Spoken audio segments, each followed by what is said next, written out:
What's up, everyone? Welcome back to the Slam Nest Podcast. I'm your host, Superhero Joe, joined by a plethora of panels today by my boy Chiplet Six, my boy YT Ekis. Actually, excuse me. I always do that because I'm so used to it. It's Ekis Cult now, and if you aren't with the bullshit, you're fucking up. What it is, 98, our moderator and dad, and our special guest, first time guest on the pod, my boy David, my boy, aka Vative, aka King of Overwatch, aka Mr. Steal Your Bitch. Bro, I haven't made it past Masters in Overwatch. I don't know what you're talking about. Shit. Welcome to the shit nest. Hell yeah. Slam Nest Pod, babe. Hey, big fan of the podcast, by the way. Been listening to every episode. Haven't heard the last one, though. Oh, you're fucking up. That was the juiciest one. No, I'm just kidding. All right, well, I guess I don't know about that. That was the weirdest one. That was probably the weirdest one. I gotta put in my Raycons at work and go to work on that one. So There ain't nothing wrong with it, man. I mean, it's my favorite thing to just kind of sit here and shoot the shit with everybody, and I do that with you on a regular basis just throughout the night and whenever we're playing video games and shit. So it's kind of nice to actually get you on the pod, get you to finally meet Eric, and have you guys yell at each other like y'all did last night on Halo. It was hilarious. that actually was fun. I ain't gonna lie to you. That was a good time. Yeah, I've been wanting to do that for a hot minute and get you guys to meet each other. And I got you to meet Ian as well. And it's just nice to have, when you have two friend groups that don't see each other and then you get them to meet and you're like, oh, fuck, I really hope they like each other. It's kind of what that was. We're colliding a bit. Oh, yeah, your world's just, yeah. Oh, God, Power Man 5000. Shut the fuck up. All right, boys. So, big topic. Weirdo.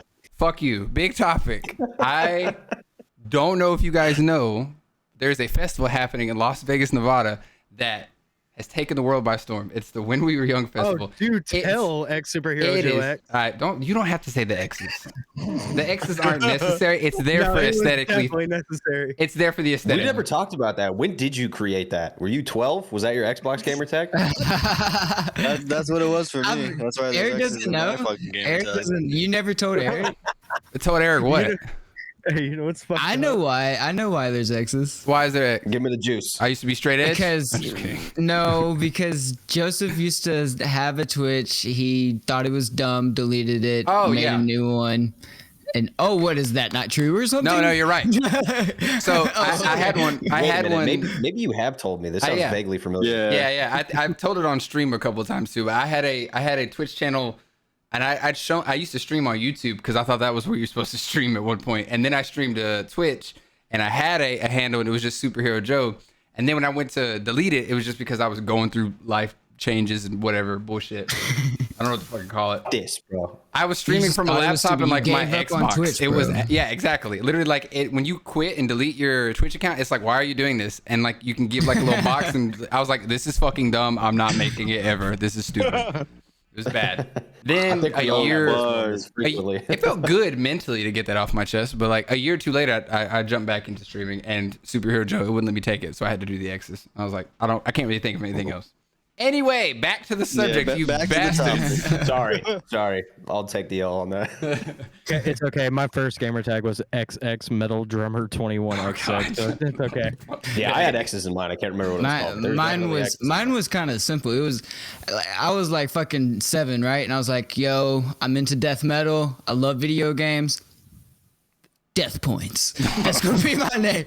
Bro, I can't say shit. My name is just X. So I just took it to a whole new level. I can't say shit. No, that's that fucking like minimalist, like subtle shit. That's straight to the point. Yeah, that's fine. It's not even that. It's not in anymore. Like Why are y'all? X's are still in, right? Everyone still uses X's, right? They haven't been in since like 2008. Dog. That's fine. Anyway, back to the subject matter. Good point. What? I've been killed by Poon Slayer 420 X and dude. Nah. I literally got killed by anime titties for 69 420 yesterday. Oh my god. Fuck this topic. Okay. Anyway, no, it's fine. It's cool. Anyway, When You Were Young festival got announced about a week ago.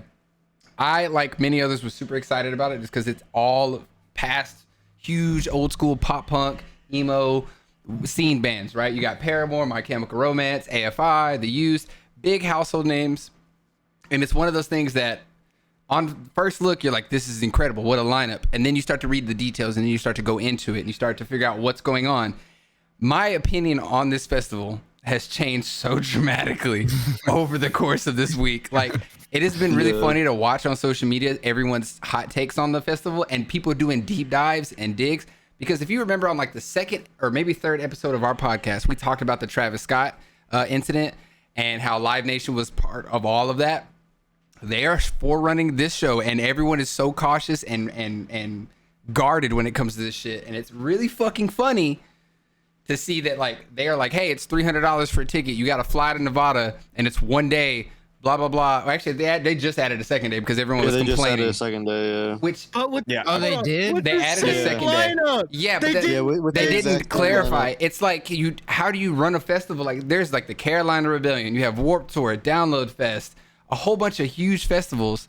Empiricon. You have. Like that, yeah. Oh my God, so many amazing festivals across the U.S. and Europe. That many bands, many 60, bands as that. But 65. 65 That's a whole fucking lot. So what I'm saying is, like, how are you going to announce a festival like this and not expect any backlash? In the sense that, like, you should have some kind of like heads up, like, hey, this is Memphis in May. I live in Memphis, and Memphis in May has their 3-day schedule ready to go.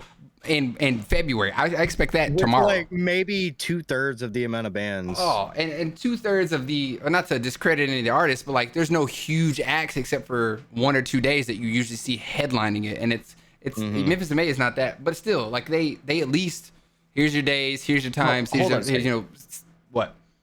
Hold on. So what's the problem? The problem is that this huge festival, is one day. And it requires so much to be able to go to this said festival. Is that what it is? It's scheduling. So think about it. You have 65 bands, and originally they were just going to do one day. They just added a second day because of the backlash. If you have 65 bands and they have 3 stages, 3 main stages, and they were talking about having rotating stages, that means the smaller bands are getting 20 to 30 minutes per set, and then your big ones are going to get 45 to more of a headlining set. So people were worried about, like, it's going to be chaotic. You're not going to be able to pick the bands you want to go see. It's going to be a scheduling nightmare. It's COVID season still. There's a whole bunch of risks that are involved. Like, it's almost too much for one day. I wouldn't be surprised, me being my cynical ass self. I wouldn't be surprised. The only reason they announced one day is because the promoters and whoever's putting this show on knows it's probably not going to go well. Look at all the names on that poster, all the controversy and all the fucking diva bullshit they've all been involved dude, that with. That was my exact initial I was like, no shit. Yeah. I wouldn't want to deal with any of these motherfuckers. You're throwing in Knocked Loose fans, My Chemical Romance fans. Yeah, okay, not all. It didn't make sense. You know what I mean? Like the huge ones, like Avril Lavigne, right? And Paramore. There was literally. There was him for a reunion. For fuck's sake. There was more to it than that, dude. Huge. So another big factor in that was, like, the tickets are like $235 for one ticket, right? You can get them as low as $19.99 if you want to reserve it and then pay. It's down payment. Yeah, it's like a down payment, which I've never heard a festival do that before. And I've heard that it's not even like guaranteed. No, here's the thing. The big thing is, like, if people who bought them on day one, if you spent $400, $500 to get you a ticket for you and a friend or something, those tickets on their website in big fucking bold letters, it says non-refundable. And it is, that right there is a huge red flag for me. Because, I mean, unless the show is canceled. Is it set up like a pre-order? It didn't say that. No. So it's you buy your tickets. Saving your ticket, so if it sells out, your down payment goes towards the ticket.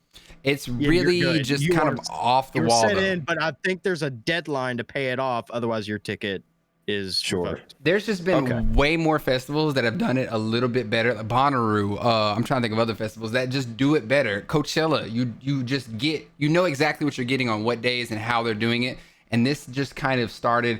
It was too good to be true. I was initially super excited about it too, because I was like, dude, this would be incredible. This would be fun to go see. That sounds like it's coming from a caring place, though. Like having that be a part of it. Like, okay, somebody can't afford to buy the ticket right now, so we can allow them to kind of finance it themselves on their own time. You have to understand that wasn't initial. It's coming from a good place. That wasn't an initial thing. It's a dumb fucking idea, though. Yeah, like intentions are good. I get that, but.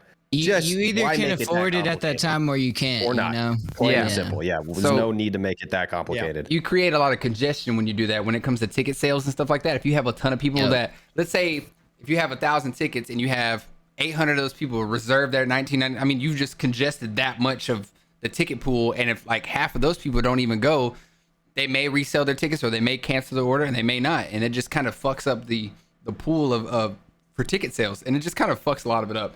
Again, the only way I could see that working is if there is a deadline a couple months out to pay it off, and then they say, hey, it's sold out considering pre-orders, and then you get to that deadline, and then they're like, hey, this is the amount of tickets that did not get paid off by this deadline. This is how many tickets are left now. Mhm. And then you would have to pay the full price to Like like probably jack it up at that point Yeah. too. a lot of They'd people probably jack it up, but that's the only way I could see that working. on social media too. You see It's a lot of actually- it people. might be- Go ahead. It's a good idea, fuckers. No, it's a good idea. Like if they do that, wait till the end and just be like, well, these are special tickets now. 'Cause there are for sure no more. You're So like, we're gonna like a month out, like people don't Yeah, pay bro. off the rest Yeah. of the $200. these Well, there's sick a- little fuckers. There's a lot more to it as well. Like there's like, so just on the ticket pricing alone, for example, like you have general admission, which I'm looking on the website right now. It's sold out, by the way, on the wait Yeah, the list. first day. The or both first, days. so general admission is you just get you bar, food, concessions, all the normal stuff. If you go for the general admission plus, you have access to air conditioned restrooms, Yep. which is so fucking stupid. There's VIP for $520, which really only gives you a dedicated entry lane to the main entrance, and you get a charging station. That's VIP. VIP cabana, you get a cabana, which is kind of lit, cool. You get a roped off viewing area with security, shade, and VIP services. 2 complimentary bottles of your choice of premium liquor or champagne. Great. That's what I Which- want, is some tall, It's- buff guy to but stand it- in front of me while I'm But trying to watch it's the just show. ridiculous. And then What there's the fuck hotel is this? packages. I'm saying like it's a lot of it. A lot of people on social media have compared this to Fire Festival, which if you guys don't know what Fire Festival was, Man. I watched the whole documentary on it. It's hilarious. There was that whole Eric. Do you know about it? Or Marshall? Do y'all know about the Fire Festival? No, but this just sounds like a fucking rap festival. Exactly. Like, this is. It doesn't like- sound like your Are you traditional in a metal club festival or something? It does It's- not dude, sound it's- like a traditional metal festival. It doesn't. Dude, it's literally Astro World, but grifting emos nostalgia. That's Yes. all it is. It's, Yeah, well, why yeah, the honestly. when the fuck do and- emos and- want to like pop bottles? Like Exactly. the club. The point Exactly. on Live Nation, dude. Live Nation has been doing this for a long time. You know, I mean, we've been to plenty of Live Nation concerts ourselves. I'm sure of it. So, I mean, it's hard to really blame Live Nation for the fault of Astroworld. What happened there?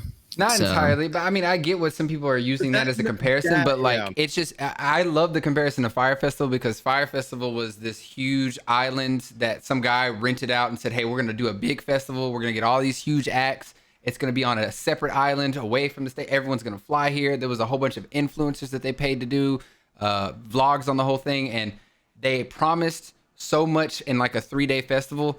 And then when they got there, when all of the guests got there and they sold out, there was no restrooms hardly. There was nowhere for people to sleep. There was no food. People, like, it was like a full-on like Survivor, you're trapped on an island kind of thing for Jesus. thousands of people. If you get a chance, I highly recommend everyone to look into it. Fire Festival Is was this still tragic. Oh, okay. You're talking about that. All right. So what I'm saying is World, dude, like people were comparing are it to people that. still Sure. Are people still trying to blame like promoters and shit like that, or anybody who's involved in organizing that? Because the way Right, I 'cause saw it, all the it doesn't videos make that I sense. saw, no, blame your fucking selves. Y'all were acting stupid as shit.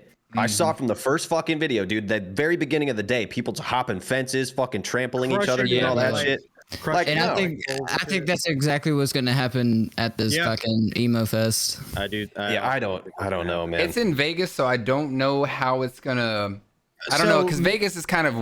I mean, obviously, like Vegas has a lot of acts go through there on a regular basis. Maybe not specifically in this area, but I mean, if I worked in Las Vegas, if I worked in that area, and I've been in that business for a long time, I imagine that a lot of things would kind of be a well-oiled machine, just because Vegas is such a hot tourist attraction in that sense. So maybe we wouldn't have to worry too much about security. It's literally just. For me, the thing that rubs me the wrong way, that throws up all the red flags, is just it's not a metal show. It doesn't feel like a metal show. It doesn't feel like a punk show or nothing. It just feels like if it, again, like David said, like it's just pulling on all of our old emo like scene fucking phases and just it's trying to pull on those nostalgia hard. baiting. It's It's literally nostalgia nostalgia baiting. baiting. That's the best way to put it. I feel like it's Well, that, we and all- it's ugh. We all love Knock Loose, but why Yeah, are we do. why are Who? they on the bill? So okay, Not good. that actually brings me to my next point, but I want to say this first. What really sparked my initial like hesitation on the legitimacy of it was seeing the set times that they had posted.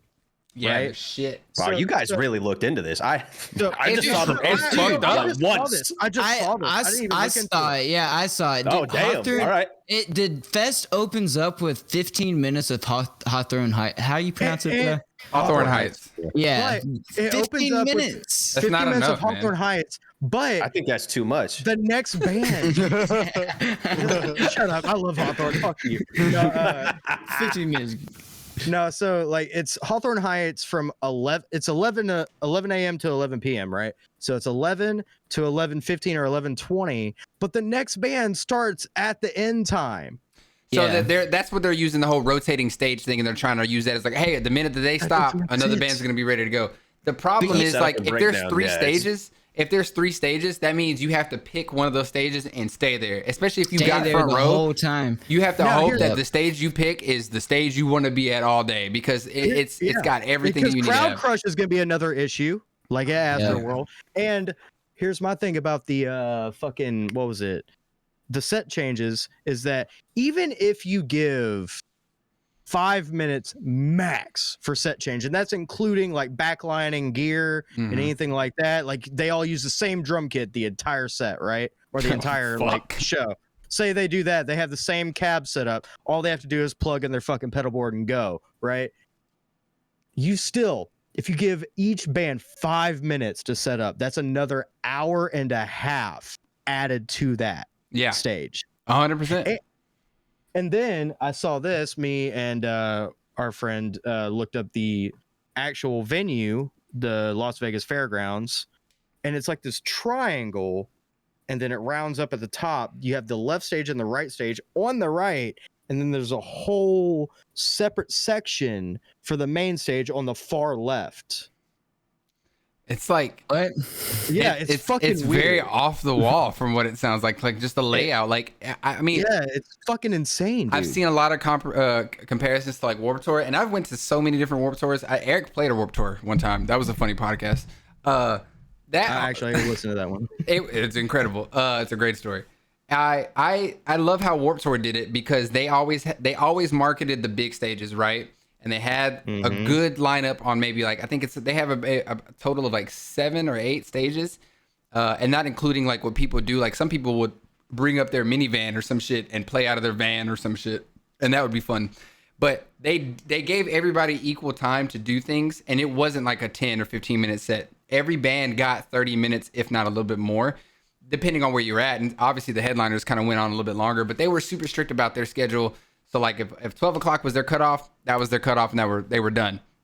They just spread it out so evenly though. So like if you wanted to be a part of one thing, you could go and be a part of it with the smaller bands, or there was DJs or a hip hop artist or whatever in one little area. Or if you wanted to go to those other big stages, you were rewarded for staying over there too. It just, there was a system they had that worked, and I just don't think. I think that this is gonna be bad. I think this is gonna be so bad. Yeah, it's not gonna be good. And also, Warped Tour has been doing it for like what? They did it for 15 20 years. 25 years actually. 25. They just celebrated There we go. 25 years 2 years back, I think. See, but like things like festivals like Warped Tour is like, yeah, it's like considered the same genre, but everyone doesn't listen to the same Yeah. subgenres of that shit, and they were really good at separating the stages of the subgenres. So if Yeah. you were into like say like I don't fucking know, man, out of the emo stuff, this wildlife, it like folk duo type shit, that would be like one stage, right? Yeah. It wouldn't be mixed in with like A7X and Right. all that shit. They were always separate, and they were always off. Like if you were looking at a map, they used to have the Journey's left foot and right foot stage at the top. Right. And then they would have like the Monster and the Rockstar festivals kind of coming Yeah, down. let's- And as you got to the beginning of it, there was all the little small shacks and small. Let's little talk small about that ones. monster stage, because that's where I lived at Warped Tour. I never had to go to the main stages, really. Yeah, I mean, Fucking monster stage the whole time. They had they had a best niche. bands. Yeah, they had a niche to it, and it was awesome. That's where I saw yeah. Harm's Way. David was at the Monster stage, and it was fucking lit. Oh wow. Yeah, my fucking Whitechapel, Ocean's you 8, ever see Alaska. Hatebreed Wage War. over there? Yeah, Alright, Hatebreed was cool. Yeah, Hatebreed was there, I Hey, think. real quick though, before we get any further, if y'all want to look at it, I'm putting the set times in general or hotel lounge. Okay. I can't look at it. I believe you.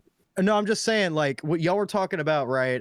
Like separating genres, right? It doesn't Yeah, make that's any another sense. point. Like, this looks like the only way I could see this working is like, hey, we want to expose you to some new shit.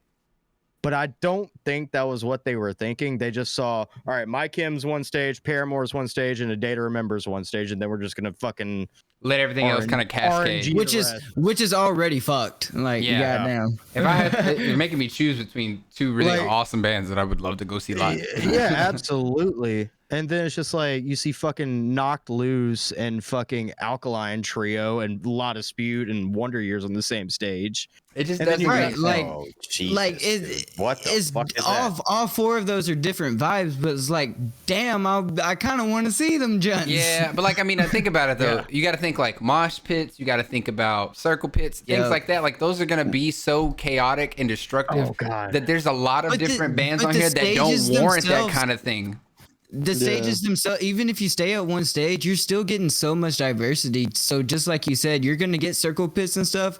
Knocked Loose, I think, is playing the same stage as Heights. Yeah, they are. And it's- That's the problem, They though. are. That's a Yeah. problem You're in my gonna get eyes. Loose's fucking audience in there, Like, and they're look, just gonna here's- destroy shit. I agree with Exactly. Yeah, fucking- Exactly. Dude, on the right stage, you got Manchester Orchestra, one of my favorite bands, by the way, on the same stage as A Day to Remember, fucking Motionless in White, I Prevail. Like, what the fuck are they thinking And then here? I think one thing we didn't hop on that I think now again all of this news has kind of been dramatic over the week. There have been a ton of bands that have been like, "Whoa, we're playing this! I didn't even know we were playing this." That found out Yeah, last minute. Royal and the There's- Serpent. There is well, all time well, no, was it not all time low? All American Rejects. They were like, we didn't know we were playing. I think Hawthorne said something too along the lines of like, we're not playing. I didn't know we were playing this.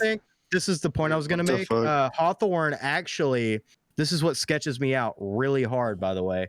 Hawthorne played a show, I think earlier this past week or the week before, and there was a video that said, "Yeah, we didn't know we were playing it," but then it seems like they were paid enough to say this festival is real and it's gonna kick ass. I'm just like, Wow. Yeah, I saw the same It thing. just- it- It's Yeah, weird. yeah, okay, you did Yeah. see that. As much as I would love to go to this festival, and I think if they spread it out over 3 days, I might be like, okay, cool, I could probably do something like this, and this will make sense. 3 days Because and split you the have to- sets because they made 2 days Yeah, and then put exactly. the exact same 65. Well, I mean, you have to understand too. Like, if I live over in Tennessee, it's no secret. If I spend $1,000 to get me and my wife over to Vegas, obviously we want to be able to go and enjoy the festival, enjoy. Let's say if it's 3 days, enjoy all 3 days. But in the meantime, sometimes you can't make the entire festival. You can't stay there the entire time, or you get tired or whatever. Maybe you want to go relax. Maybe you want to go and kick it. Maybe you want to go enjoy Vegas for other things like the casinos or whatever. Yeah. There's no.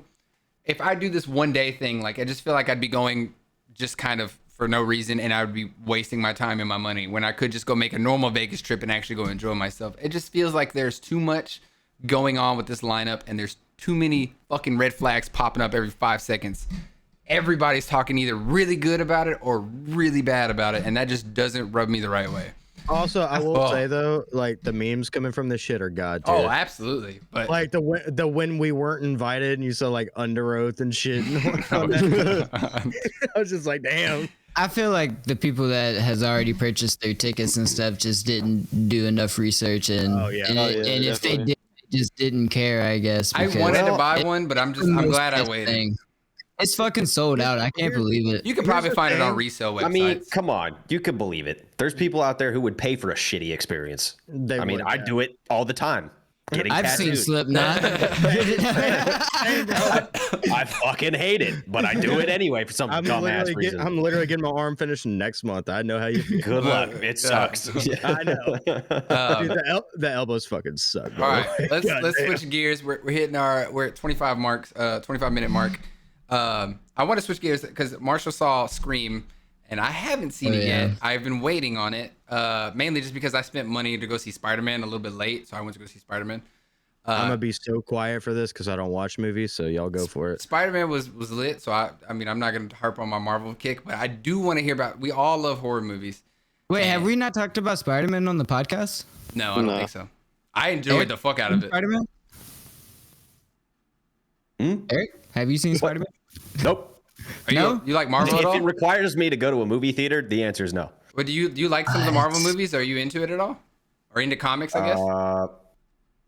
No, not into comics. Don't care about superheroes. I'll watch Eric, them because Eric, check this out, bro.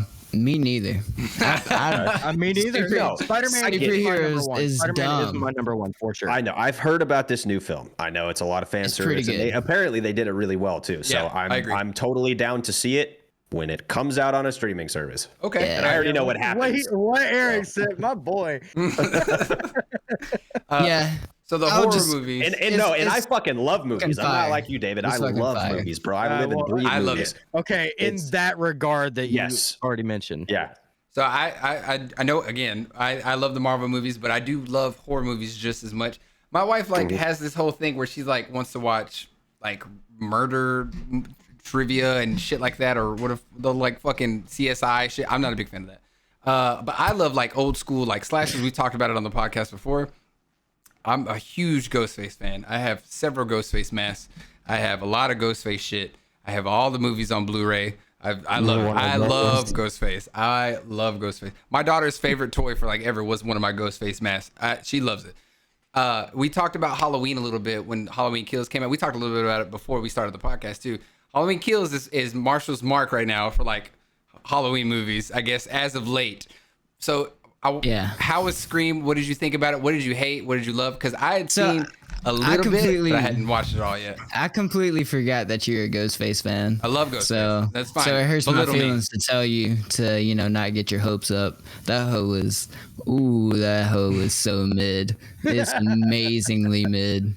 I mean, incredibly mid. That's kind of the appeal to it for me. Me too. It's not. Mid. I don't think of it like the first Scream. I still hold as like one of my favorite slashes of all time. The first Scream It's was pretty good. iconic. So good. It was scary. I mean, you got to think also in that time period when cell phones weren't a huge thing, where social media obviously wasn't present.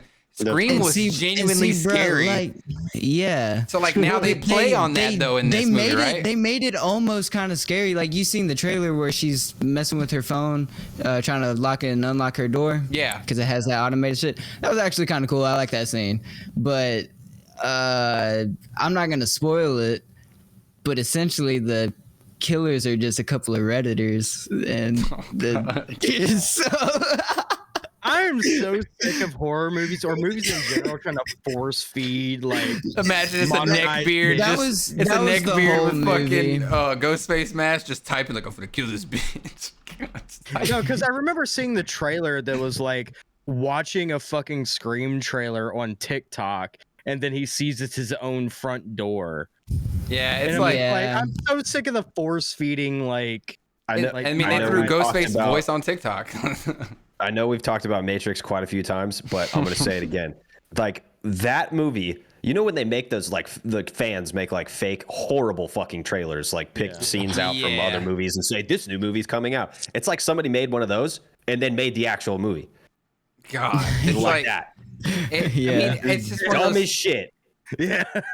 it's kind of like I think Eric said it before, but it's like some of these things don't need to be remade or rebooted in any That's sense. what I'm saying. It's kind of like they were good in the they've time always that they done were it, there. though. Like it just feels like they Yeah, we- recycle it or they try to harp on something. And that's Stupid. fine. It's It'll- yeah, honestly it's fine. It's- Make your it's money. really fine. Just I personally don't, as like a pretty creative person, I think we all are. It's hard to wrap our heads around fucking it up that bad. Yeah. Like horror movies were super popular because it was a very simple equation. Yeah. It's very cheap to make. So True. why fuck with that? I think the If it's evolution not broken, of it, don't fix it. the evolution of it has to come into effect a little bit. So like if you have a scary movie like Scream, right? I think where it's at, like obviously slashers aren't where they aren't the big topic. And now you see more demonic movies like The Conjuring and all of the Annabelle, shit like that. Like those I think have kind of shifted into the forefront of horror movies. And that's okay because slashers were scary at the time. And that was something that was unknown or not as common, like I said, with no phones and shit. Demonic and possession Well, I and shit mean, like that. I think a Exorcist- lot of those things kind of. I think I'm saying is like I feel like the system has evolved in a way to where like that's the new scary because that's the new Yeah. unknown or that's it's the fear of current the unknown that Yeah. like draws you in. Yeah. I think Eric also has a good point about why fuck it up, because like damn, I mean scary movies is a niche genre, but not because of what it is, like the art is literally because it's rated M. You're already cutting your audience by so much when superhero movies are killing it, so they literally ship money. So why are you fucking up a niche movie? Like if you're gonna make horror, you're gonna want to make some fucking money off of this shit. Yeah, the initial idea already is so primal anyway. Like you don't need to evolve because it was there from the beginning and it will always be there. Being scared. Exactly. And what makes people scared has always been the same. True. So like circling back to the like don't remake shit that doesn't need to be remade, it takes me to Cowboy Bebop, which is my favorite like anime of all time, and the Netflix jump did not hit for me. Yeah. I'm not gonna get too into that, but it's basically in that sense is like with Scream being as good as it was back in the day, Halloween being as good as it was back in the day. It's like if like say I can't wait for someone to be like, all right, it's time to remake Pulp Fiction. Oh God, no! Don't. Tarantino would not let that shit happen. Tarantino would not let it happen. It'll happen. Oh God, it's gonna for sure happen. So that's a good point though, David. Like if you think about, I've watched a lot of documentaries on like John Carpenter's original Halloween, for example. Like all the things that happened by mistake, like the mask, for example, or like how the killer was supposed to walk, or how the whole fact that he doesn't talk. Like all those things happened by accident and they were organic. If you keep remaking the same thing, or if you keep doing the same thing, eventually it's kind of like it's not going to hold its value. Yeah, anymore. Exactly. You can't force something to be special. Exactly. It doesn't work like that. Same thing. I mean, with it's going to be Ghostface. special until you make it not. Yeah. Well, they don't want it to be special. They don't care if it's good or not. They want to care get about audiences in the theaters, and they know how to do it. Trying to milk the money cow dry. Exactly. Care about and they're doing image. it. They're having success, so they don't give two fucking shits. They don't care about the You're right. artistic It just view or sucks. That's the fucking like world it does. we live in. It does. Yeah. Really but there's nowhere to go from there. That's the end of the argument. It's like I don't know. There's nowhere to go from there. I think it's just really slow for scary movies right now to feel the backlash of making shitty content, because you saw how like David brought up Cowboy Bebop did. It got fucking shut off season 1 because we didn't fucking like that shit. It was not good. It was Yeah, that comes back to your argument though, David, is that it's like it's kind of niche too. Like, I mean, a lot of people love anime, but a lot of people also don't give a shit about it. Anime is not niche. Real quick. And this, you're correct, because for someone like Joe, you brought this up. I'm gonna bring you into this. I'm sorry. You said you enjoyed the Netflix Bebop, and I understand why. I enjoyed the reason where they were going with it. No, the reason I don't like it is because it's literally something that is solidified in my brain as something great, and it didn't hit the marks I wanted it to hit. But for a market that hasn't seen it, say like, these children who are getting into horror movies now, they probably think the new Scream or the new Halloween are fucking bangers. Yeah, probably. And that's fine too. But it's like, for me, when it comes to horror stuff, like, I wish they would dive into other horror icons that don't get a lot of attention. So for like example, Leatherface is getting a Netflix like series or some shit like that with the Texas Chainsaw Massacre. Is it a movie? I thought it was a series, but either one. I think so. Regardless, like it's weird that they're getting Leatherface in that sense, but I would love to see more stuff with Pinhead, with Hellraiser and stuff like that. I would love to see more stuff with Jeepers Creepers, or like some older ones that were like really cool and back in the day that didn't really get that shine. I mean, because like Michael Myers gets kind of repetitive after a while. Jason Voorhees gets repetitive, or Freddy. Different stories need to be told, or different new icons need to be created. And there's been a couple of horror movies that have come up in their fruition as of late. I'd probably say in the late like 2006, 2000 and beyond. Like there's been a couple that have popped up that have been really cool, and you see that in games like Dead by Daylight, how a lot of icons are getting put in the game. You're starting to see a little bit more of that niche pickup. But I would love to see more stuff like that. Start bringing back some older stories if you're going to reboot anything, or retell some stories on some older shit. Like Ghostface's story is easy. Mike Myers is easy. Like give me something a little different if you're going to do it. Here's my thing. I'm so unbelievably against remakes, especially of classics. And I'm gonna counter you a little bit. Take inspiration from the shit. Fair. Don't just remake it. There Like, was a just- Well, I have a Have- question for you, David. Have some. Oh, what's up? Like, so the classics, like I've said, like remakes have always been a part of cinema forever, and we've had Yeah, this for discussion sure, on the for podcast sure. before. Yeah, But I want to know your opinion though. See, like one of the best horror movies ever made, and it's beloved by anybody who's ever rented a horror movie when they were the thing. which was a remake from The Thing from Another Universe. So, and it's not only that film. There were many films back in like the 80s, late 70s that were remakes of like old Universal movie monster type stuff and kind of like slasher ideas, but they brought it to fruition in the late 70s. So what, I mean, is it modern day remakes that you fucking hate, or is it remakes period? Before you answer, I want to add another point, okay? Run it. Old movie monster dumbass shit like Frankenstein. That's an old ass tale. You know what I'm saying? They just made it into a film. Now, Yeah. it does kind of go into the modern thing. I keep saying that shit, but I feel like in the era that these movies were made is what like that's what made us love them, and like that was the prime of that genre. Right. I feel like I wouldn't. You think that was the prime of the genre? For slashers back in like the 90s and 80s? Yeah. I would argue and say that was too. Like, I love the 90s slasher era. I thought that was incredible. I would probably Like, say it would like be neck and neck with paranormal Rob shit. Zombie. Rob Yeah, Zombie was crushing I it. Though. love zombies movies. Was zombie movies 90s? House of a Thousand Corpses, No. I think, was like 2002 or 2003. Yeah, I figure it was mid 2000s. And I please don't love take early 2000s. also, real quick, don't take my cinema opinion to heart. I am not a moviegoer. No, we're just chatting. We're just chatting. It's just interesting to know how people feel about Yo, it. I'm Hey, you're our interested. guest, man. You're our guest. We got to ask you all these That's hardcore fair, that's questions. You're on the hot seat. Add you in. Heard that. I'm interested in Eric's opinion on live adaptations of anime. Have you seen any? Fuck, have I? I didn't see Ghost in the Shell. Have you seen? watched Yeah, I Death think you've Note. seen Death Note. I think you saw Death Note. I didn't care. Oh, okay. Right.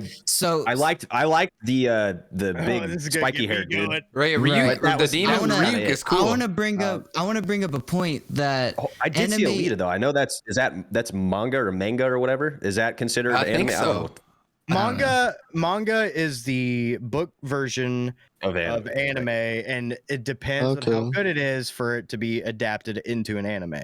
Sure. So I've seen that, and I actually enjoyed Alita. I thought it was really Alita good. was really I mean, it's cool, all yeah. See, it's surface level. the reason big why anime CGI gets stuff, but it's good. so much love from its fans is because they see the art that the drawers make and like frame by frame, and it's beautiful to watch the fights and even emotions and life like that. So it's hard to translate that kind of it's hard to translate that kind of art into film, and it just fucking never works ever. And I just Film, yes, agreed. I would give up anything in the world for anime never to be live adapted again. Like Agreed, bruh. especially the end of season 1 of Cowboy Bebop on Netflix. Watching Ed show up on screen made me fucking lose. I it. wasn't a big fan Right. of that either. That was You- kind of you just- shitty.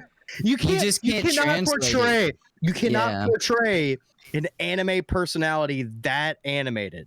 Like, it just came off Exactly. wrong. You can't do it. You cannot. It do came it. off wrong. I don't know. They tried so hard. Anime characters are just so cool for school to Yes. fucking even Yes. try to do what they do. Okay, I know, this I'm a popped up fucking into my DJ, I'm head too. sorry.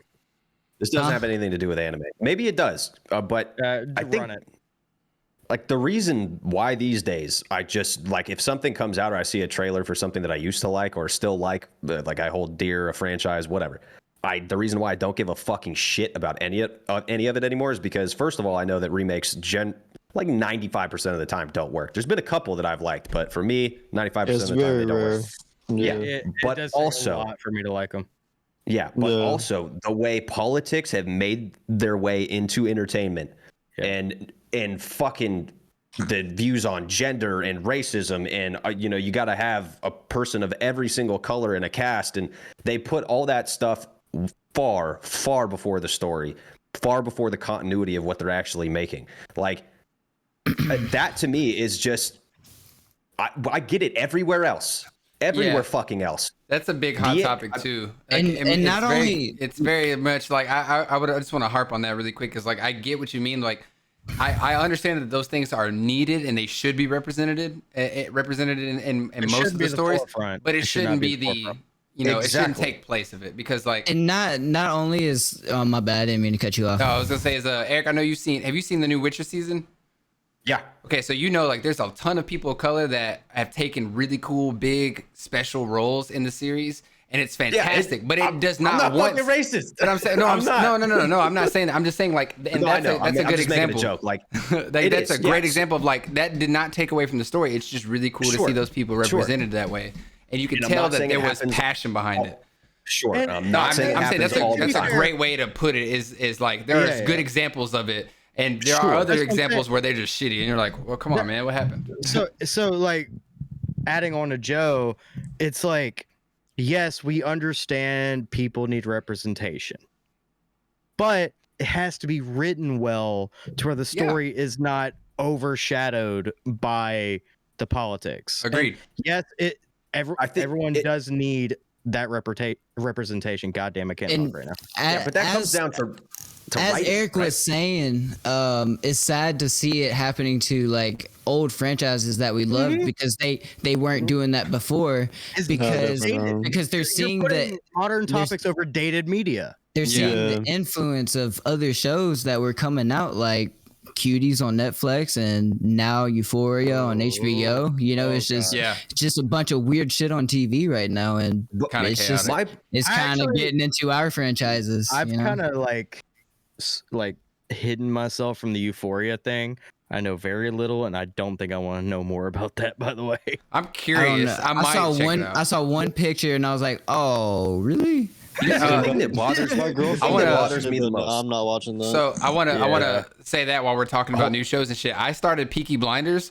Holy shit, that show is fucking fantastic. Before we move on, I still have one more thing to say on this. The thing that bothers me the most is the continued division. So these people who are arguing about, critical race theory and all that kind of stuff, I don't want to get political on here, and I'm not going to. I'm just saying, on streaming services, like I started seeing channels or specific sections for, Black voices or Polynesian something. They're separate. The thing.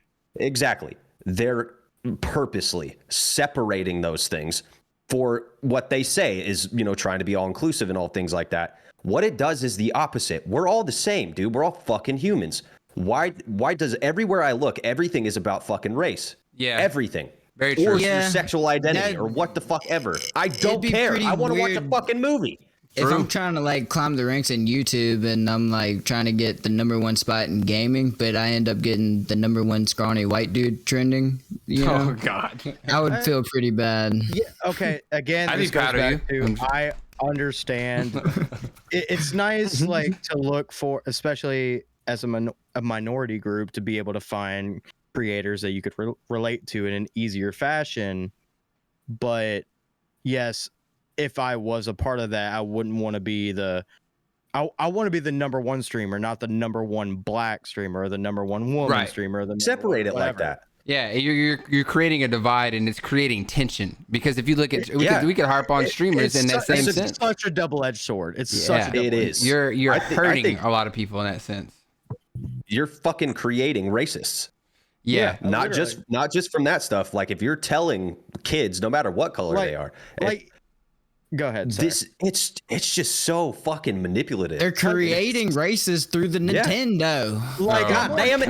I'm on my I'm on my homepage trying to go watch a fucking Markiplier video, and I have to scroll down past the Black Voices one, and then I feel like a shithead. Yeah, it feels like they're really trying to do a lot of extra shit, and it's unnecessary. Hey, I've been watching Markiplier as well. Hey, my man, let's go. I love it. I've been watching really old ones. Just why create the divide? Dude, I literally put on the Happy Wheels highlights fucking playlist. Whoa, I forgot about that. I've been watching Cry of Fear. Wow, that's ancient too. Yes. Yeah. All right. Okay. All right. We got another 25 minutes or so. So I do want to kind of, while we have David here, a lot of you, like I said, we talked about it at the beginning on his intro. David is a very talented drummer. And I kind of wanted to get. You're a very talented drummer. Suck my ass. I've seen you do a lot of shit in my day. I used to run with him when he was in a band, and I used to kick it with him all the time. And The world's I just best know, roadie. I still 100%. fucking down this hill, dude. yeah, I would die on that hill. I would love to talk a little bit about how how your brain works when it comes to putting things together, when it comes to a song, what you like about certain songs. And we're talking metal here. So, and for our listeners or viewers that don't know, you know, we obviously this is a metal podcast. We love slam, we love hardcore, we love beat down, emo. No, I'm just kidding. I love emo too. Don't even just kidding that one. I just wanted Eric to make that face. That's all. Emo. Fuck Eric outta doesn't here. like blast beats. I like the true definition of emo and hot topic emo. I will fight. I don't Okay. care. Anyway, I would love to ask you first, and then I would love to see Marshall and Eric kind of go at it a little bit and Bounce kind of off that, okay. talk I about have it a little nothing bit more. to say to Eric no more about music. You don't like it's- blast no beats? blast- I'm right there with Marshall. No yeah. blast So- beats. No blast. I did. beats crazy. You don't listen then. No blast beats, You no just don't problem. No, I'm cool with blast beats, just not the whole so- song. I've said it 1,000 times. So, David, ideally, what is your perfect song? What is your perfect kind of structure? What do you think is like? God, that What is such makes it is a pretty big question, but do your best. Like, what do you think is like? These are the things that I like, and this is what I want my song to kind of feel like if I'm listening to something or if I'm playing something. Like, where, as from a drummer's perspective, we don't really have a lot of drummer friends and a lot of drummer people that are into this kind of thing. So I would love to. I was one of 3 drummers when I lived back home in the entire Exactly, city. and so I yeah. knew you and one other one, and that was it. But That's crazy. yeah, so I would love to see, like, what do you think is your ideal scenario when it comes to the style and genre you like? Okay, so for me, I am like, obviously I love meaningful songs and shit like that, but like my biggest like hype factor in anything, like obviously I'm not trying to like say I only go for hype songs, but anything that gets me like musically invested is something that's just fun to listen to. What do you Like, mean I by like- that? Like, I like a mix of everything. Like I love blast beats, obviously. I love just some of the meatiest fucking shit you could put at the end of the song. I love a catchy chorus. I love bouncy fucking verses. Like there's not a single like bit of music that's easy for me to dislike except for country. Fuck country. I'm so sorry. facts. I know what part of the country I'm in. Fight me. Same. It's okay. I hate country. But fuck, there's This only podcast just got real sad. Marshall's just all by a Chris Stapleton is the only good country other than like old country. Anyway, I don't know. For me, it's just like as long as you can write your parts and transition them well, I can listen to it. Like a good example is the new Fit for an Autopsy record. That is a perfect record. Wow. Like if you want me to like actually say like if I was to write a song and put it out to the world, I want it to sound like Fit. Like I'm sorry, that shit is perfect. So what about like on your end though, as a drummer? What are you looking for from your other musicians or bandmates or anything like that? What are you looking for as far as composition? Composition. Like, It's how are just- you wanting things to play out? Like, I'm trying to, like, if you're writing something and you're trying to put something together, like, what is the ideal kind of like system to kind of get things, I don't know, maybe to play in your favor or not? Because I mean, like, I've listened to bands that have like, okay, you can tell that the guitarist was the one that really wanted to take the forefront on this, or the vocalist was the main focal point. Well, There's not I mean- oftentimes that you see a drummer outside of like, you know, death metal or stuff where they're like fucking hitting everything at 3,000 miles an hour. You know what I'm saying? Like, what is something that kind of plays in your favor when it comes to drumming? It's when the best way I could put it is when the guitarist, you know, the people I usually in the bands I've been in, the guitarist writes the riffs and then you go off of that. It's when the guitarist has a good idea of time signatures and polyrhythms Mm-hmm. is when I'm just like, oh, I can have some goddamn fun now. Yeah, which Like, is the best. and Eric met my first guitarist I ever played with yesterday Ian. before I hopped in. Yeah. Mhm.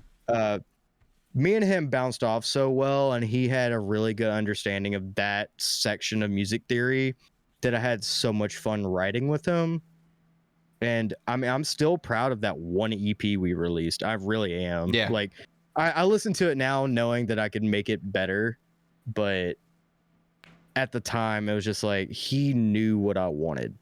And Right. we just bounced off super well. But when it comes to like how I want a song structure to go, it's all just like how the song goes. Like if I hear a riff, I can go off of that afterwards and see where it could lead.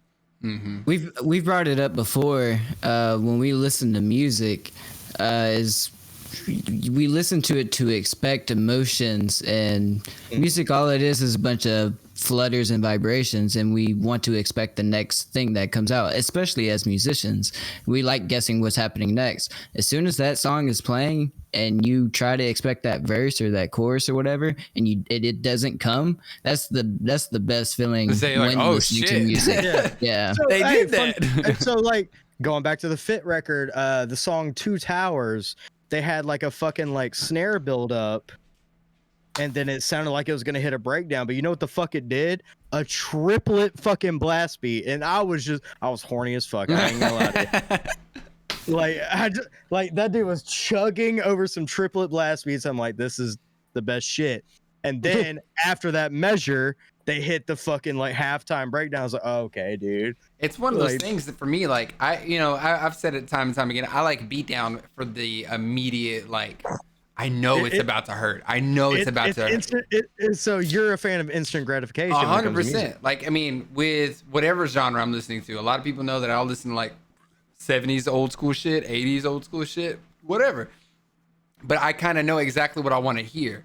And I look for bands. I love discovering new shit and finding out like, okay, this is gonna go in this playlist because it's this kind of thing. But like, Beatdown is my favorite for the sheer just immediate powerhouse of like sound that I get.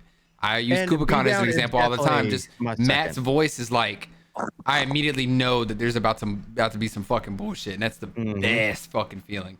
So I mean, there's just a lot of it that I could kind of go into, but just like this, how things are structured and how things are played out. You it's amazing.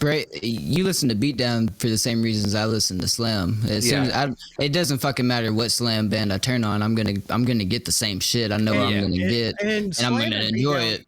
Slam and Beatdown in their own right have the same purpose for all of us. I feel Just like. that I think it's timing. mean- Timing is the difference there. mean I and think tough. Yeah, I Yeah, think just mean I think and it's tough. all Yeah, timing. that's the thing. Beatdown is just not quite my tempo. That's Yeah. fair. And I'm gonna go ahead and plug our homie over here. Joe showed me Koba the other day. That had every expectation I wanted met. That EP was so good. Tangible actually- hate, baby. I actually genuinely love that EP. It was great, man. Nice, man. I appreciate that. Thank you. But I do have one critique. Let's hear it. It's so I don't know what program you use for drum samples, Mm-hmm. but it's when every single cymbal is high velocity. I don't like that, because most of the time when you're playing like a halftime breakdown, you're literally 1 and 2 and 3 Trust me. and Trust 4 me. and okay. So you already know that. I hear you and I agree with you. I also am a drummer. I've been playing drums since I was 3. Oh, Don't play okay, much there you go. anymore. Yeah. So I get that 100%. So what? That's a fucking thing. I didn't know that. What? You fucking so if you're in like if you smack that motherfucker, you kind of go 1, 2 on your upstroke. Right. You're hitting it. You're not. It's not a You're like, downstroke. So it's so why? For why? For why? Because you're impacting the downbeat. You don't want to fucking hammer fist the upbeat. Yeah. And it's also just kind of like it's physics, bro. Like I mean, you can't hit the cymbal that fast and have it recoil, come back, so you can hit it again. Marshall's is getting mind blown. I got you. Unless you fucking just hit it and then fucking break your wrist to hit it going No, back you can up. literally, you could probably tighten. You could probably tighten your cymbal as much as you but can, that's how and you you could fucking- probably Dennis, get reel that. him in. But yeah, then you're gonna snap. You're gonna crack the fuck out of that cymbal. I've in, drilled, dude. 6 trust ways me, to I've hell. learned. So I've been playing since I was 6, so I know how you feel. I've drilled so many cracks. You put the hole at the end of the crack to keep it from Yep. going. Yep. Yep. You already know. yeah. So I just got to the point where I just bought cheap ass cymbals because I knew I was gonna break them anyway. So.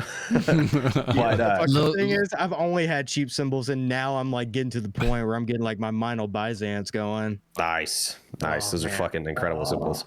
But yes, so to answer your question, yes, I know it's in there. And the only reason I don't do it is because I already spend, because this is a solo project. Nobody is helping me with any aspect of creating music. Okay, that's so yeah, the only reason I leave it in there like that is because I don't want to go individually mess with all those velocities. It's going to add, I don't know, maybe 2 hours onto all the processing and editing I have to do already. To me, like to us musicians, it's to all of us really who pay attention to that stuff. It's you're going to notice it. But for the average person who just listens to metal, It's some shit. Yeah. So you have to find that balance, right? You're like, okay, what's really important for me to work on? What's going to matter to everybody, not just musicians who pay attention to that stuff? You got to ask yourself that question quite frequently. But yes, trust me, it's something that I would love to fix. And because they don't do that anymore. They don't sell packs of wave samples anymore because it's really easy to steal them and distribute them. Yeah, from what I've seen, like I bought those way back in the day from Chango Studios. So I bought 2 packs of 2 different drum kits, and they sent just the wave samples to me so I could import it into a drum rack because I use Ableton and create my drums that way.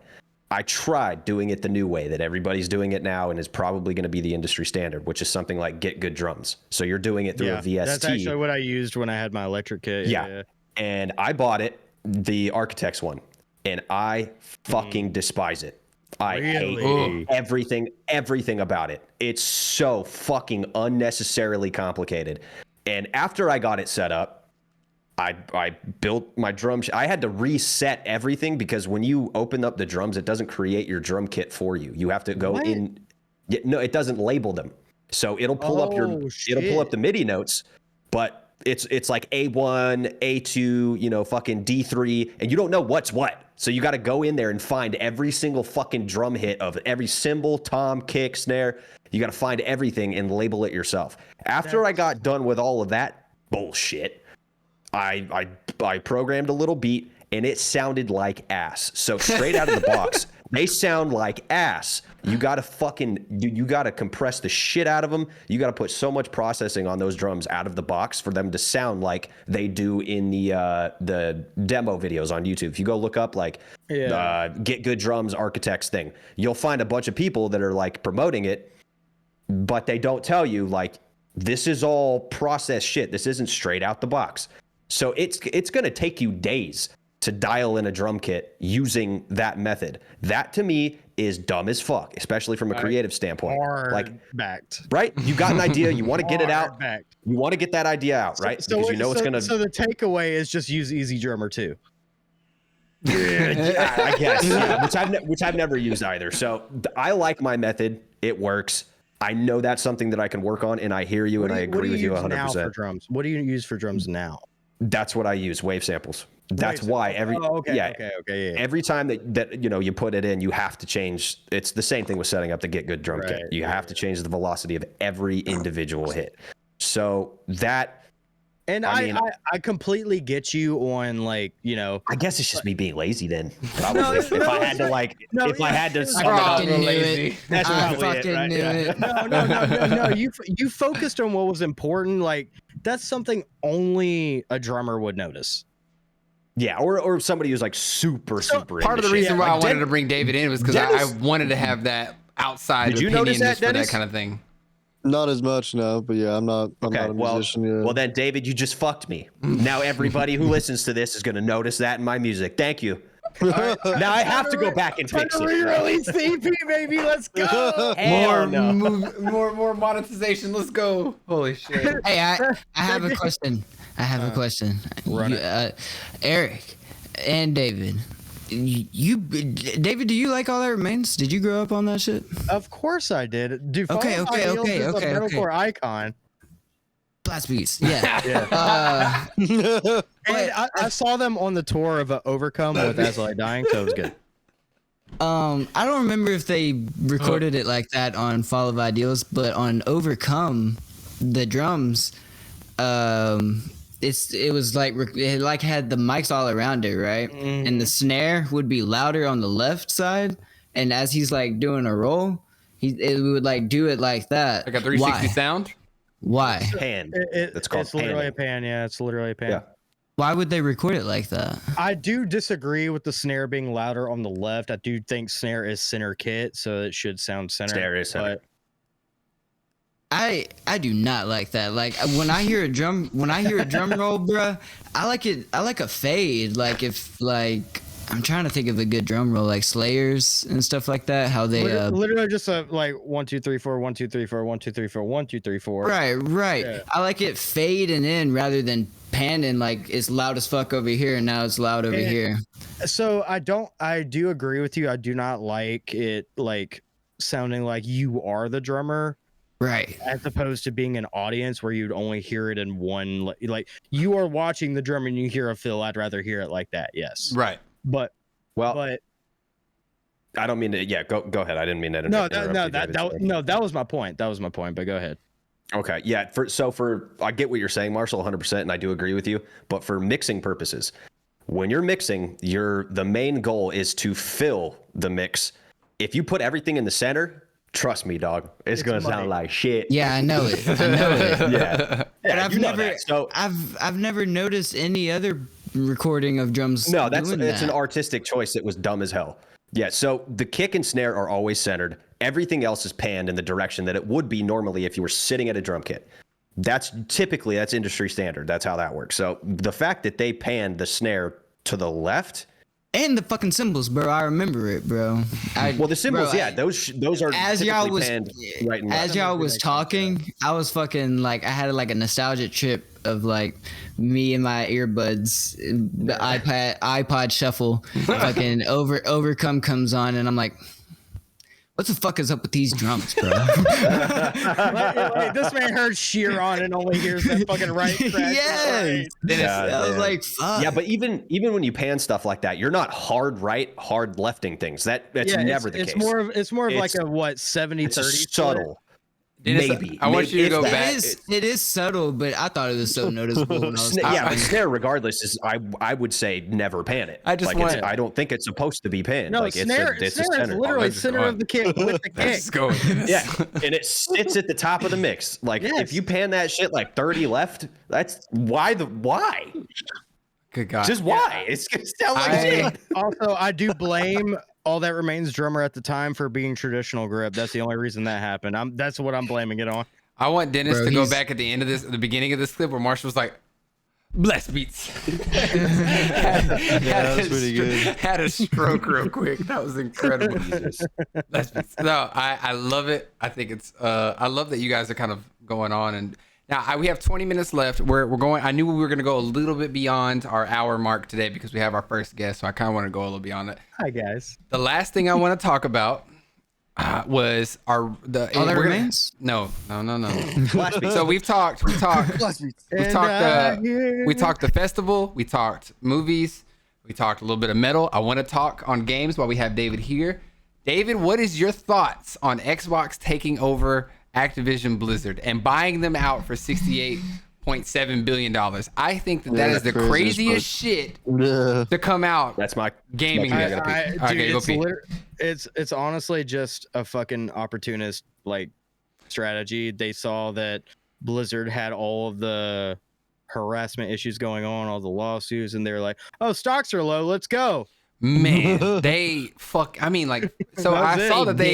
I saw that they used that to their advantage for sure. I think that they used that in their argument to negotiate their price down a little bit because I think it was around 73. I think originally off the initial billion. 73 billion, and I think they were able to negotiate down to 68, which is still fucking a lot of money. But man, like I couldn't imagine 1 billion, my guys. So 100%. Like I think it's fantastic to see Xbox take this acquisition. We talked a while back. I think it was me and you and Sean. I think we were talking about just the fact that Xbox is about to take over and do all these crazy things. Game Pass is a motherfucker right now. Like it's incredible. It's so good. It's so good. And it got lost in all this, but they actually took acquisition of Ubisoft as well. Yes, they have Ubisoft, all that. EA, Activision Blizzard, as well as Bethesda. They have got 4 out of the 6 Infinity Stones. That's just the surface. That's just they almost have all the Infinity Stones. They're about to fucking just no PlayStation.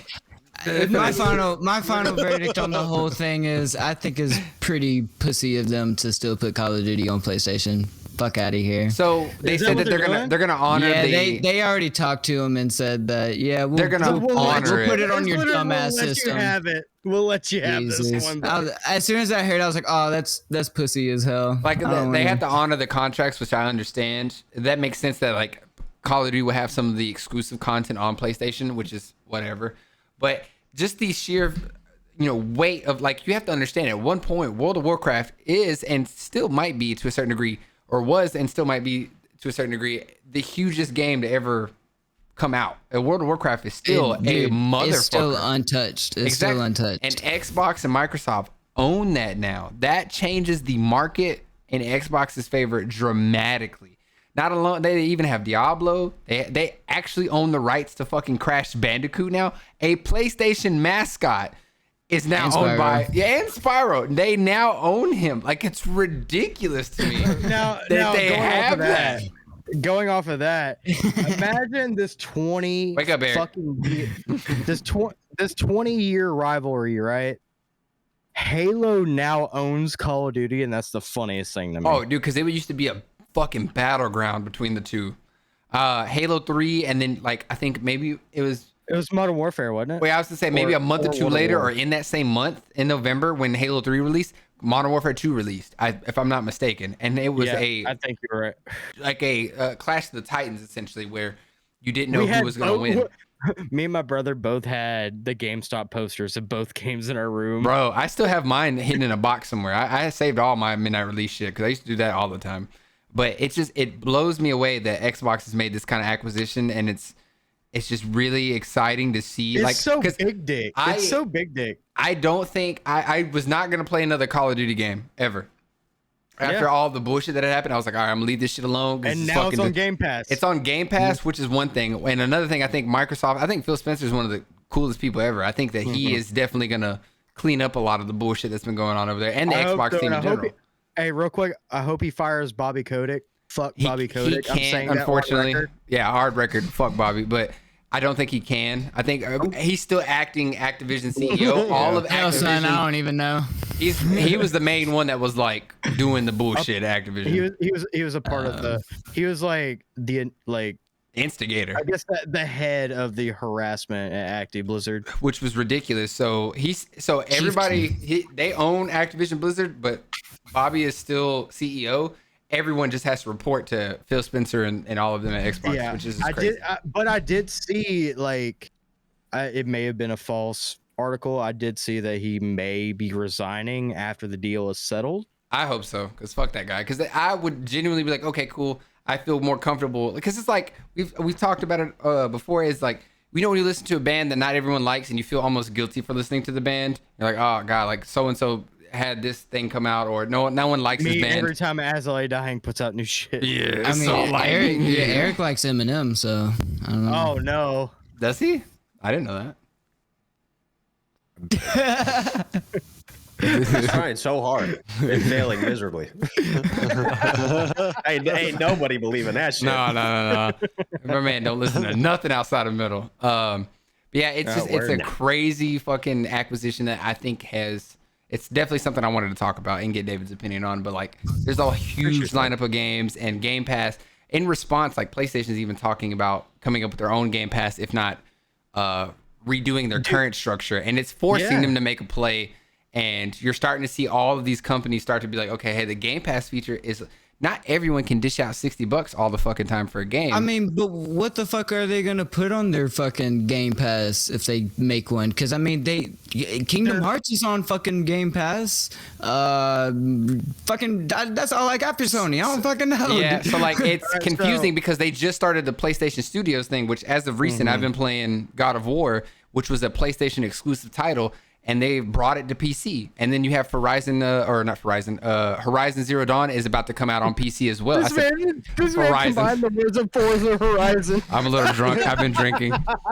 Anyway. Which is an Xbox exclusive. I've been drinking. Horizon Zero Dawn is coming to PC. They're shifting towards PC. So it's like you either have a PlayStation and just have all these PlayStation exclusives, Or you have an Xbox, you have all these Xbox exclusives that you can also play on PC, or you can just have a PC and now you can just play everything. Now, I imagine that service will come to PC eventually. So- If PlayStation does something, they have to. It's like, what is your response to that? The only argument they have is that, it's Microsoft's PC. But I mean, it's not. What's stopping them from making like an Epic launcher or something kind of like that and doing something in their own right? Like it's kind of off the fucking wall. I'm actually just gonna go a little bit further. I think with how it's going, considering like Xbox just acquired that shit, right? PlayStation may not have a future very soon. I don't know. You can't say that because Sony is still a huge multimedia platform. They are still huge, but in terms of video games, PlayStation will die when consoles die. I agree. There's no telling when consoles are going to die because that market will be alive. I don't think consoles will die, but I do think at some point Microsoft's going to give in to PC because PC like if you play on Linux, you're wrong. I don't give a shit. Facts. But most people play on Windows, right? Which is Microsoft. PC is becoming more and more accessible. Like 100%. Yeah. That and just more and more sought after. Think about this. Because so I'm sorry. Let me finish my point real quick. Let me finish my point. Go ahead.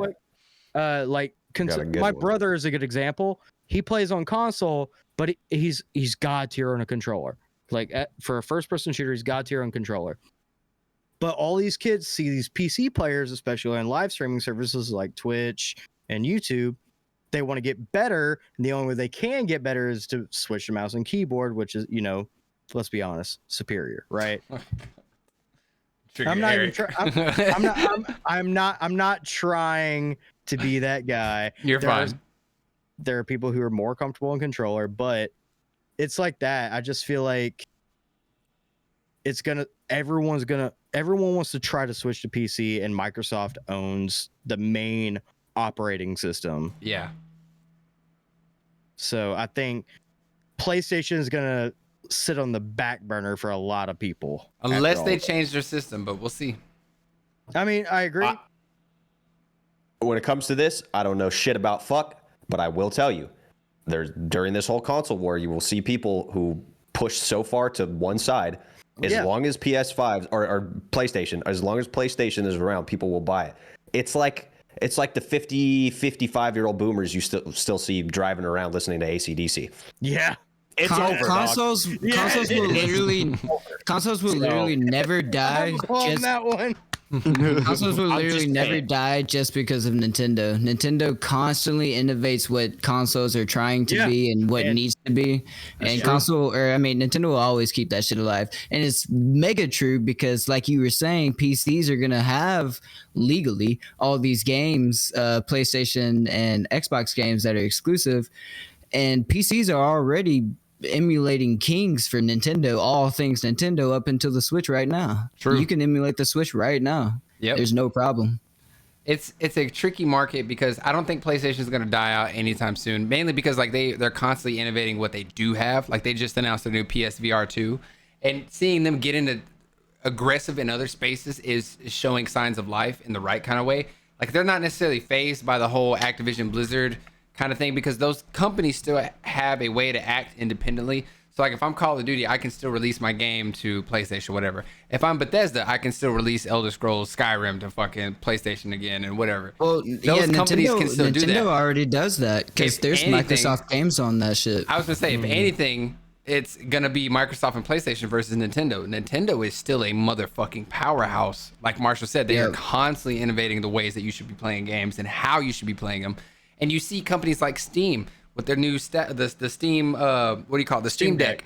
They're going to be trying to do everything they can to do that. That on the go convenience nature is going to be the big power move. Where I actually have Xbox Cloud Gaming on my phone. I can play a majority of games I have on Game Pass on my phone.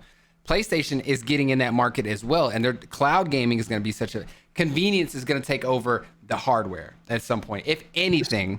But that's like obviously reaching to a certain degree. Yeah. I agree with that aspect of like convenience is going to be like the meta. Let's be honest here. Let's use the gaming term here. Oh, God.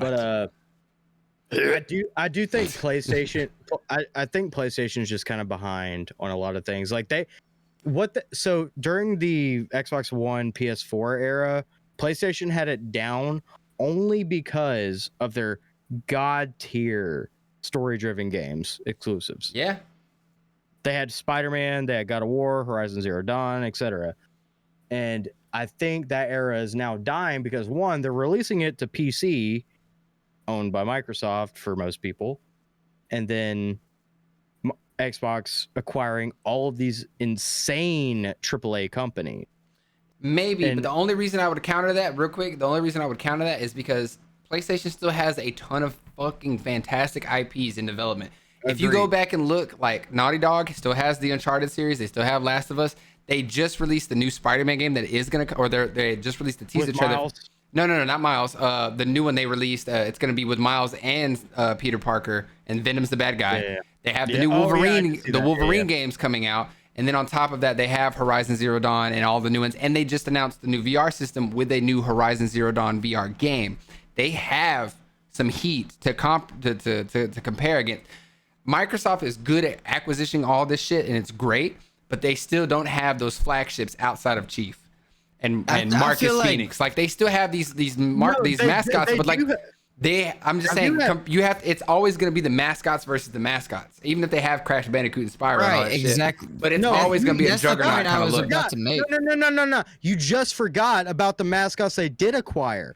They got Warcraft. They got fucking Overwatch. They got fucking Diablo, StarCraft.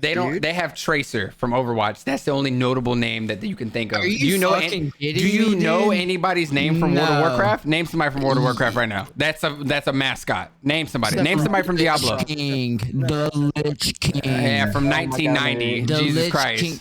What's her fucking name? The Lich King was literally the biggest gaming experience of all time. But what I'm saying is, like, not everyone, not everyone knows the Lich King, dude. Like, not everyone, on the average person, they don't know that. They know Chief, they know Marcus Phoenix, they know Crash Bandicoot, they know Nathan Drake. The Lich King sword was on fucking South Park, bro. At the peak of South Park. They don't know that. These people. Sorry. Okay. See, the average consumer don't know. Look at Eric. He don't know. He average. I don't know shit. Bro. All right. God damn it. All right. Let's wrap this up, baby. Dennis, give me a summary of everything we talked about. Come on. Oh, good. Give me a summary of just the last 7 minutes. No, real quick. I just want to say, my dumbass literally just said Sephiroth was a fucking mascot of Blizzard, and I really want to die now. You're okay. It's all right. I know who I was trying to say. But anyway, okay. I'll let you know right now. If you didn't say anything, nobody would have picked up on that. Yeah, no, I've been lost. They would have. All right. They definitely would have. Thank you guys so much for listening to today's podcast. I stream on Twitch, twitch.tv/xsuperherojoex. You can watch Eric, twitch.tv/EquusCult, EQUIS, CVULT. Go check out Eric, and then you can check out Marshall as well. You can check him out on TikTok, Twitter, twitch.tv/chiplet6, the number 6, IX at the end. And then you can check out Dennis, What It Is 98 on Instagram. And your boy David, you check out David everywhere. David is everywhere. That's all I'm going to say. David is here. He's here, he's there, he's nowhere, he's everywhere. He's around, dude. He's always in all of our streams. Make sure you guys show some love to David if you catch him in any of our streams. Thank you guys. Thank you again, David, for hanging out in the podcast today. I love it. Oh, it was such a blast. We'll definitely have some. It was a pleasure, David. Bring your ass back for another one here in the future. Thank you guys so much for watching. We love you. Play the outro. Pain.